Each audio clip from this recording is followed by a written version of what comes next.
மண் பேசும் சரித்திரம். சங்க இலக்கியங்கள் சொல்லும் சேரநாட்டு துறைமுகங்கள், பழங்கால காயல்களில் மிதக்கும் படகு வீடுகள்,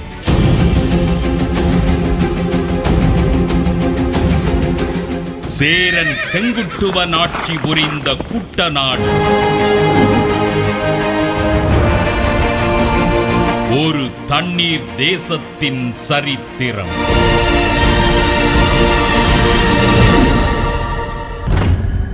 மண் பேசும் சரித்திரம். ஆலப்புழா கேரளாவின் முக்கிய சுற்றுலா பகுதியாக இருக்கும் அழகிய தண்ணீர் தேசம்.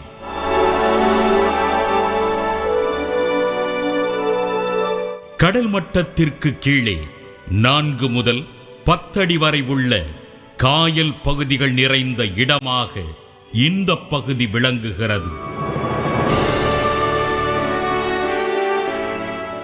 கேரளாவின் மிக முக்கிய நீர் போக்குவரத்தாக விளங்கும் இந்த ஆலப்புழா உள்ளிட்ட காயல் பகுதிகளின் பின்னணியில் நீண்ட பல வரலாறுகள் புதைந்து கிடக்கின்றன. சங்க இலக்கியங்கள் சொல்லும் சேரநாட்டின் 3 பிரிவுகளில் ஒன்றாக குட்டநாடு விளங்குகிறது. குட்டநாடு என்றால் குட்டை என்று சொல்லக்கூடிய நீர் நிலைகள் நிறைந்த நாடாக பொருள் கூறுகிறார்கள். சங்க இலக்கியங்களில் 10 குறிப்பிடும் சேரன் செங்குட்டுவனின் ஆட்சியின் கீழ் இந்த குட்டநாடு இருந்ததாக சொல்லப்படுகிறது. குட்டநாட்டை ஆண்டதால் குட்டுவன் என்பது சேரனின் பெயரோடு இணைக்கப்பட்டு விட்டதாம். சங்க இலக்கியத்தில் உள்ள ஆதாரமாக எடுத்தோம்னா 10 நூலில் தான் கேரளாவை பற்றி கூடுதலாக போட்டிருக்கு. அதுவும் குடநாடை பற்றியும் குட்டநாடை பற்றியும் வேணாடு பற்றியும் இருக்குது. குட்டநாடுன்னு சொன்னாலேயே குட்டம் அப்படின்னு சொன்னால் பள்ளம் அப்படிங்கிற மாதிரி, புலந்தார் குட்டுவ அப்படின்னு இருக்கு. குட்டநாட்டை ஆளுகிற மன்னன் பேர் குட்டுவன், அதனால தான் சேரன் செங்குட்டுவன் அப்படின்னு சொல்லுவாங்க. இந்த சேரன் செங்குட்டுவன் தான் வடக்கில் போர் தொடுத்து அங்கிருந்த கனக விஜயன் என்பவனின் தலையில் கல்லை சுமக்கச் செய்து கண்ணகிக்கு கோயில் கட்டினான் என்கிறது வரலாறு. அந்த குட்டநாடுதான் இப்போதிருக்கும் ஆலப்புழா உள்ளிட்ட நீர்நிலை பகுதிகளாக அறிய கிடைக்கின்றன. நீரில் மிதக்கும் படகு வீடுகள் இங்கே பிரசித்தி பெற்றவை. ஒரு முன்னிரவு வேளையில் நாம் அந்த படகு வீட்டில் ஏறினோம்.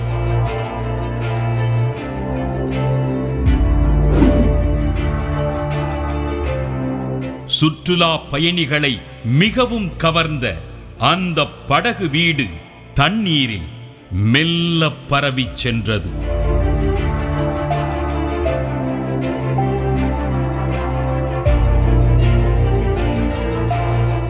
அந்த படகு வீட்டின் உள்புறம் ஒரு நட்சத்திர விடுதியின் வடிவமைப்பை காண முடிந்தது. வராண்டா, படுக்கை அறை என்று அழகிய வடிவிலும் சுத்தமாகவும் அந்த படகு வீட்டு அமைப்பு தென்பட்டது.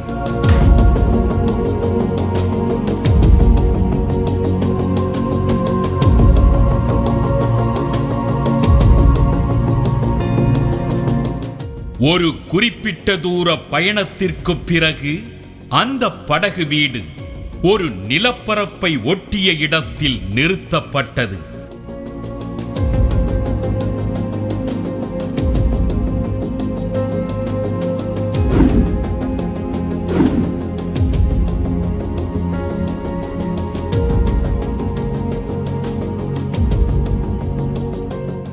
மறுநாள் அதிகாலை முதல் நாம் பார்த்த காட்சிகள் இந்த நிலப்பரப்பின் விஸ்தாரத்தையும் பயன்பாட்டையும் உணர வைத்தன.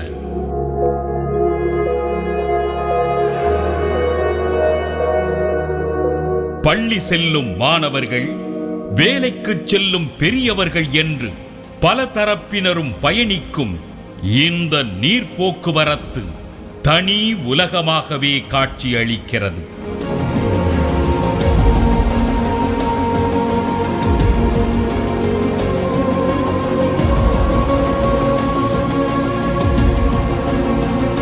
சாலையில் ஓடும் பேருந்துகளைப் போல பயணிகள் படகு இந்த வழித்தடத்தில் பயணிக்கிறது. ஒவ்வொரு நிலத்திட்டிலும் பேருந்து நிறுத்தம் போல நிறுத்தங்கள் இருக்கின்றன.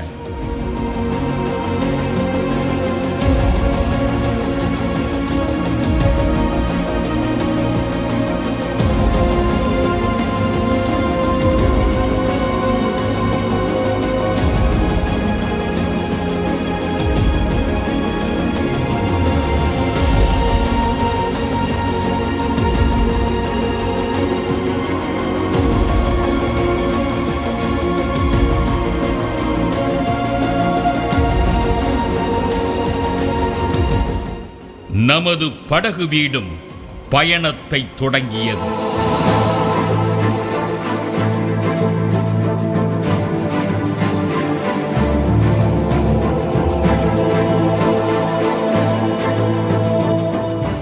அந்த பயணத்தினூடே இருமருங்கில்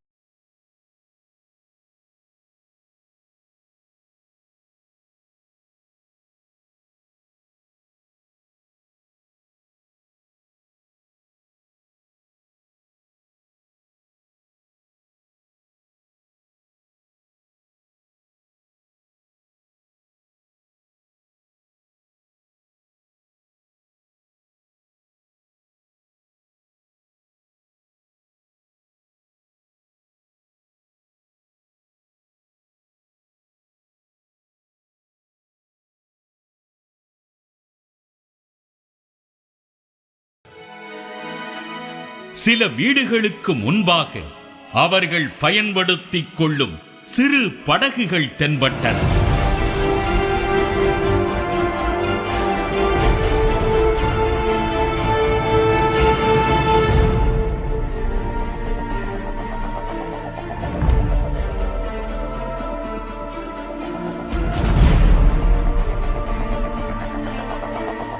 சாலையில் ஓடும் பேருந்துகள், மகிழுந்துகள் மற்றும் இருசக்கர வாகனங்களைப் போலவே எல்லா வடிவங்களிலும் இங்கே போக்குவரத்துகள் பயன்பாட்டில் இருக்கின்றன.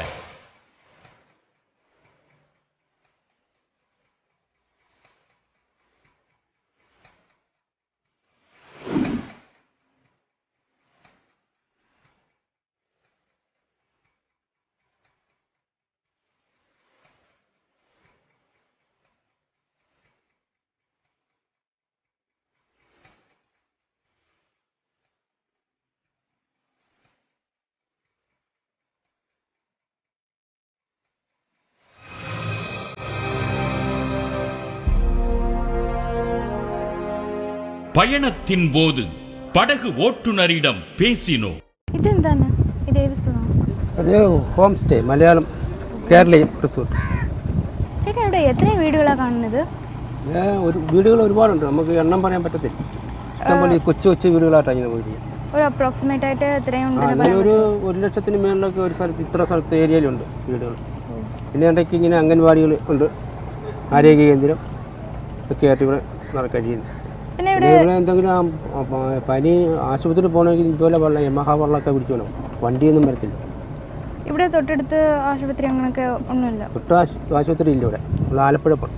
ആലപ്പുഴ പോകണം. ശരി, ഇവിടെ എത്രയും ബോട്ട് ഹൗസാണ് ഉള്ളത്? ഹൗസ് ബോട്ടുകൾ ഇപ്പോൾ 1000 ഹൗസ് ബോട്ടുണ്ട്. Motor boat 500 motor ബോട്ടുണ്ട്.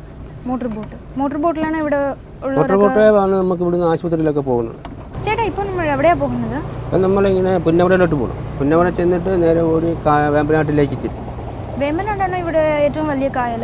കേരളത്തിലെ ഏറ്റവും വലിയ കായലാണ് വേമ്പനാട്ടിലെ. நமது தொடர்ச்சியான பயணத்தில் அந்த பிரம்மாண்டமான நீர்ப்பரப்பு தென்பட்டது. சங்க இலக்கியங்களில் சேரநாட்டின் மழைவளம் பற்றியும் நீர்வளம் பற்றியும் நிறைய குறிப்புகள் கிடைக்கின்றன. அதிக மழைப்பொழிவுள்ள கேரளாவின் ஆற்று வெள்ளம் கடலில் கலப்பதற்கென்று இந்த காயல்கள் பயன்படுகின்றன. சங்க இலக்கியங்களில் இவை களி என்று குறிப்பிடப்பட்டிருக்கின்றன. 1810 அது ஒரு சங்க இலக்கியம். அதில் ஒரு வரி வருது, மணி நிற இருங்கழி நீர் நிறம் பெயர்ந்து அப்படின்னு ஒரு வரி வருது. எதிரியை போர் செய்கிற போது அவங்களுடைய இரத்தம் வந்து அங்கே உள்ள அந்த காயல் அல்லது களியுடைய நீல நிறத்து தண்ணீரை சிவப்பு நிறமாக மாற்றிச்சுது அப்படின்னு சொல்லி ஒரு இலக்கிய வரி வருது. அதே மாதிரி 1810 இன்னொரு வரி எப்படின்னா, இந்த நாடு எப்போவுமே மழை வளம் உள்ளது அப்படிங்கிறத சொல்கிறதுக்காக மாறி பொய்க்குவதாயினும் சேரலாதன் பொய்க்கலன் அப்படின்னு வருது. மழை பெய்யாமல் இருந்தாலும் சேர மன்னன் பொய்க்க மாட்டான், அவன் எப்பவும் கொடைவளலோடு இருப்பான் அப்படின்னு சொன்னால் மழையும் பொய் சொல்லாது, எப்பவும் வந்துகிட்டே இருக்கும், சேரனும் கொடைவள்ளலாக இருப்பான் அப்படிங்கிற மாதிரியான செய்தி. அப்படி அவ்வளவு தூரம் மழை இருக்கிறதுனால தான் இவ்வளவு தூரம் அந்த ஆலப்புழை ஏரியா, அந்த குட்டநாடுங்கிறது ஒரே நீர்வளம் உள்ள இடமாட்டு தெரியுது. இப்படி ஆழமான காயல்கள் இருந்த இடங்களில் துறைமுகங்கள் அமைக்கப்பட்டு அயல் நாடுகளுடனான வணிக போக்குவரத்துகள் நடந்திருக்கின்றன. கேரள மலைப்பகுதிகளில் விளையும் மிளகு, ஏலம் உள்ளிட்ட பொருட்கள் இங்கிருந்த துறைமுகங்கள் வழியாக ஏற்றுமதி செய்யப்பட்டிருக்கின்றன. ஆலப்புழாவிலும் துறைமுகம் இருந்தது என்பதை தெளிவுபடுத்தும் வகையில் கடற்கரையை ஒட்டிய பகுதியில் கலங்கரை விளக்கம் அமைந்திருக்கிறது.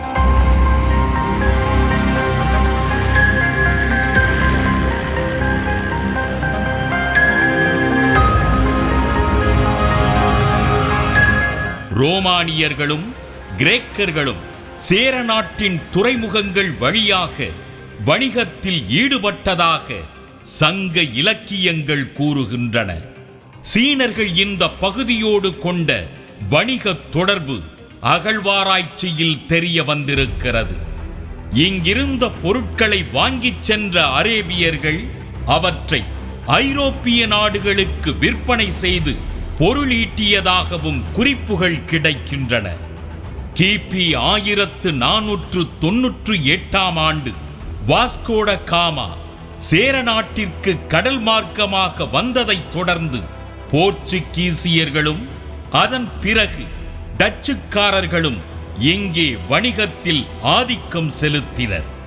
கிபி 18ஆம் நூற்றாண்டில் திருவிதாங்கூர் சமஸ்தானத்தை உருவாக்கிய மார்த்தாண்டவர்மா கிழக்கிந்திய கம்பெனிகளுக்கு ஆதரவளித்ததால் ஆங்கிலேயர்களும் இப்பகுதி கடல் வணிகத்தில் வலுப்பெற்றனர். இதற்கு ஆதாரமாக 5 தெங்கு என்ற பகுதியில் கடற்கரையை ஒட்டி ஆங்கிலேயர்களால் கட்டப்பட்ட கோட்டை விளங்குகிறது.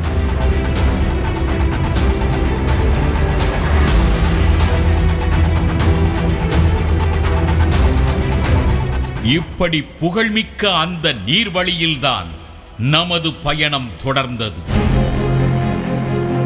குடியிருப்புகளை கடந்து சமுத்திரம் போல பரந்து விரிந்திருந்த அந்த காயலை வேம்பநாட்டு காயல் என்று அழைக்கிறார்கள்.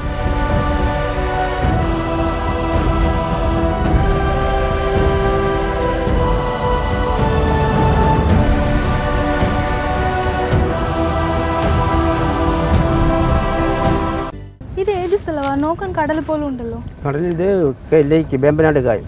വേമ്പനാട് കായൽ ഇവിടെ നിന്ന് എത്രയും ദൂരമാണ് കടൽ? ഇത് പിന്നെ ഒരു 5 മണിക്കൂർ ചെന്നെങ്കിൽ കടലിൽ ചെല്ലെത്തും. 5 മണിക്കൂർ? കൊച്ചി എറണാകുളം ചെന്നാലേ കടലാകത്തും. പമ്പാല ഇവിടെ നിന്ന് ഇപ്പോൾ ഇവിടെ വന്നു. ഇതിനെയാണ് കായൽ എന്ന് പറയുന്നത്. ഇത് 18 അടി താഴ്ചയുണ്ട്, നല്ല താഴെ. താഴ്ച. ഇതിപ്പോൾ കണ്ട ഒരു ചെറിയ കടലാന്ന് തോന്നുന്നു. ചെറിയ കടൽ. കടൽ പോലെ ഇരിക്കും. இந்த வேம்பநாட்டு ஏரியினுடைய பொலிமுகம்னு சொல்லக்கூடியது கொச்சின் ஹார்பரில் இருந்து தொடங்குகிறது. கொச்சின் ஹார்பர் பகுதியில் இருந்து தொடங்குகின்ற இந்த பொலிமுகம் நிலப்பரப்புக்கு உள்வாங்கி சுமார் 85 கிலோமீட்டர் நீளம் வரைக்கும் இருக்கிறது. இதனுடைய அகலம் குறைந்த அளவு 2 கிலோமீட்டரிலிருந்து அதிகபட்சம் 15 கிலோமீட்டர் வரை இருக்கிறது. இதனுடைய கடைசி பகுதியில் அமைந்திருக்கும் ஊர்தான் ஆலப்புழா இயற்கை துறைமுகமாகும். அங்கிருந்து தொடர்ந்து பயணித்தோம். படகு வீட்டிற்குள்ளிருந்தபடி அந்த நீர் போக்குவரத்தை ரசிப்பது அலாதியாக இருந்தது. பயணத்தில் ஆங்காங்கே இருந்த நிலப்பகுதிகளை ஒட்டி படகுகள் நிறுத்தப்படுகின்றன.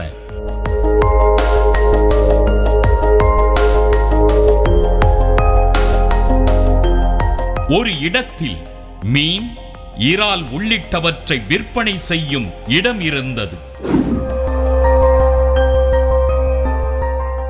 சுற்றுலா பயணிகளுக்காகவே இங்கே இவையெல்லாம் வைக்கப்பட்டிருக்கின்றன.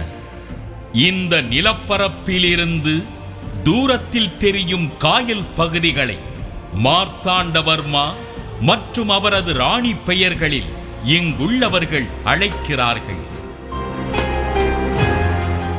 ചേട്ടാ ഈ കായലുടെ പേരെന്താണ്? ഇവിടെ രാജാവുടെ പേരിൽ ഒരു കായലുണ്ടെന്ന് പറയുന്നുണ്ടല്ലോ, അത് എവിടെയാ? ഇത് കനട്ടക്കായൽ എന്ന് പറയും. ഇതിൻ്റെ ഓപ്പോസിറ്റ് കാണുന്ന ആ സ്ഥലം മാർത്താണ്ഡം കായൽ എന്നാണ് പറയുന്നത്. ഇത് മാർത്താണ്ഡ മഹാരാജാവിൻ്റെ ഓർമ്മയ്ക്കായിട്ടാണ് ആ കായലിന് ആ പേരിട്ടിരിക്കുന്നത്. അതിൻ്റെ ഇപ്പുറത്ത് റാണി കായൽ, അത് അദ്ദേഹത്തിൻ്റെ പത്നിയുടെ പേരാണ് ഇട്ടിരിക്കുന്നത്. കുട്ടനാട്ടിലെ എല്ലാ സ്ഥലങ്ങളും ഓരോരോ ഇതുപോലുള്ള പ്രശസ്തരായ ആൾക്കാരുടെ പേരിലാണ് അറിയപ്പെടുന്നത്. അതിനെല്ലാത്തിനും അർത്ഥങ്ങളുണ്ട്. இவர்கள் கூறுவதன் பின்னணியில் வரலாற்று உண்மையும் இருக்கிறது.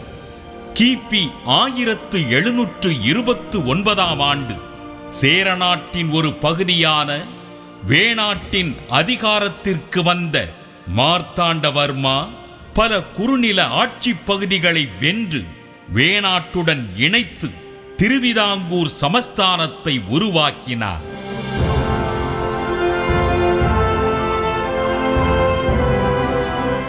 அந்த வகையில் அம்பலப்புழா, காயன்குளம் போன்ற இந்த குட்டநாட்டின் பகுதிகளும் 1750 ஆண்டு திருவிதாங்கூர் சமஸ்தானத்தில் இணைக்கப்பட்டிருக்கிறது. காயலை ஒட்டியிருக்கும் நிலப்பரப்புகளில் நெற்பயிர் அதிகம் விளைவிக்கப்படுகிறது.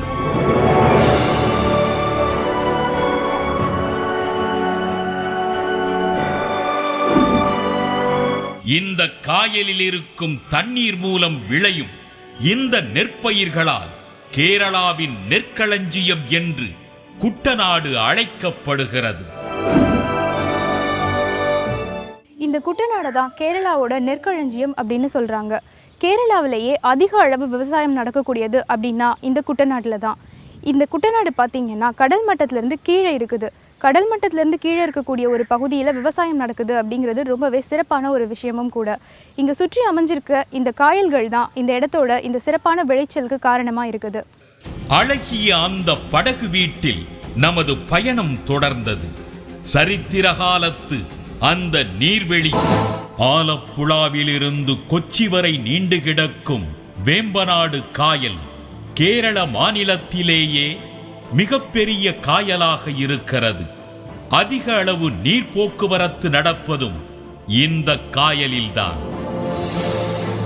வேம்பநாடு காயல் கரையில்தான் பிரசித்தி பெற்ற வைக்கம் சிவன் கோவிலும் அமைந்திருக்கிறது.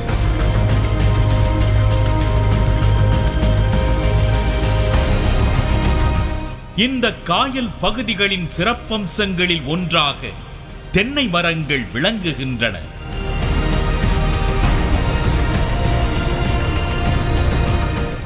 தென்னை மரங்கள் அதிக அளவு நீரை உறிஞ்சும் தன்மை கொண்டதால் இங்கே அதிக எண்ணிக்கையில் அவை காண கிடைக்கின்றன.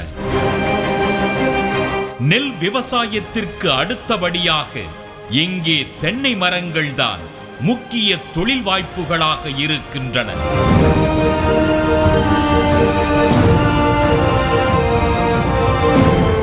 மரம் ஏறுவதற்கு இங்கே கருவிகளை பயன்படுத்துகிறார்கள்.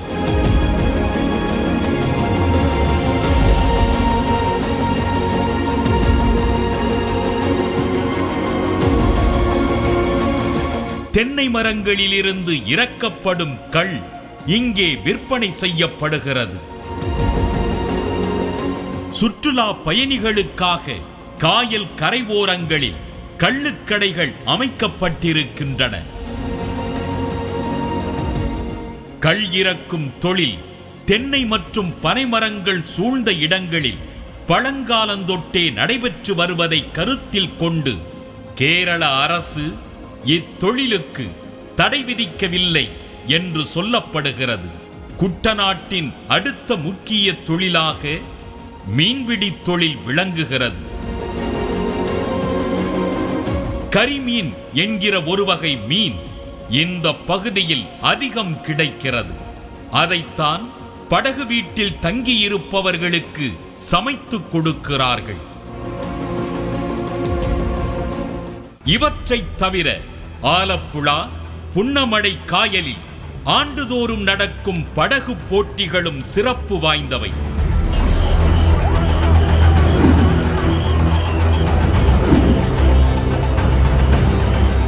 முன்னாள் இந்திய பிரதமர் ஜவஹர்லால் நேரு இங்கு வந்து தொடங்கி வைத்ததால் இதை நேரு டிராபி என்றுதான் அழைக்கிறார்கள். ஜவஹர்லால் நேரு அவர்கள் 1952 இங்கே நடந்த வள்ளங்களி என்று சொல்லப்படுகின்ற இந்த போட் ரேஸ் பார்ப்பதற்கு வந்திருந்தார். அவர் அங்கு வந்து அதில் கலந்து கொண்டு அதில் முதல் பரிசு பெற்ற வீரர்களுக்கு பரிசுகளை கொடுத்தார்.